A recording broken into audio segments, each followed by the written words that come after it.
সর্ষের তেল গরম করে তার মধ্যে তেজপাতা আর শুকনো লঙ্কা ফোড়ন দিয়ে করে ফাইনালি চপ করে নিয়েছি পেঁয়াজ, কাঁচা লঙ্কা আর গোটা গোটা রসুন দিয়ে চপ অনিয়ন যেগুলো সব দিয়ে দেবো।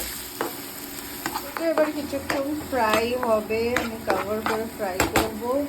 ততক্ষণ আমি একটু টমেটো চপ হালকা গোল্ডেন ব্রাউন যখন অনিয়নসগুলো হয়ে যাবে তখন উইল অ্যাড দ্য টমেটোস।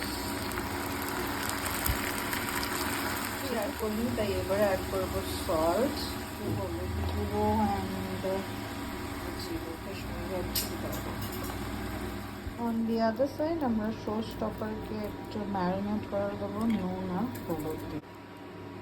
একটু পরিষ্কার এলে আমরা লোকাল মাছগুলোকে পেস্ট করে দেবো।